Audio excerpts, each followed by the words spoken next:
Ma'am match box இருக்கா ma'am? Excuse me, என்ன பார்த்தா சிகரெட் பிடிக்கிற மாதிரி இருக்கா?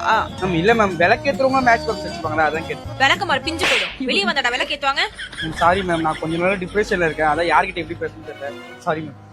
ஹலோ ஹலோ, என்னாச்சு? மேம் எனக்கு ஒழுங்கான வேலை இல்ல மேம், பொண்டாட்டி கட்டின சேலை இல்ல, எல்லாமே பிசினஸ் லாஸ்ல அடக்கி வச்சிட்டேன் மேம். யாருமே இப்ப என் கூட இல்ல மேம். ஆனா நான் கண்டிப்பா ஜெயிப்பேன் மேம் பிசினஸ்ல ஒரு நாள். மேம் எனக்கு ஒரு மென்டாராவும் மோட்டிவேட் பண்றோம் இந்த உலகத்துல யாருமே இல்ல மேம். அதான் மேம் இப்ப பிரச்சனை. இந்த பிரபஞ்சத்துல ஒருத்தர் மீட் பண்றது கண்டிப்பா ஒரு காரணம் இருக்கும். இன்னைக்கு நீங்களும் நான் மீட் பண்றது கூட ஒரு காரணம் இருக்கு. இந்தாங்க. சக்சஸ் வாழ்க்கையே சக்சஸ், பிறக்கும் போதும் சக்சஸ். மேம் இப்ப எனக்கு செம்ம மோட்டிவேஷன் வந்துச்சு மேம். நான் இப்ப எதை பண்ணி ஆகணும் மேம். சூப்பர். இதே வேகத்தோட நான் சொல்ற இடத்துக்கு போ. ரொம்ப தேங்க்ஸ் மேம், செம்ம ஐடியா மேம். அம்மா என்ன டேட் சொன்னீங்க? March 6 and 7. மேம் இன்னைக்கு 5ஆம் தேதி மேம். நான் இப்ப கிளம்புறேன் மேம், கரெக்டா இருக்கும். நான் கிளம்புறேன் மேம். Bye ma'am. வாழ்க்கைக்கு வழிகாட்டி எவ்வளவு பெரிய விஷயம். வட்ட வட்ட பாறையிலே Device is now disconnected.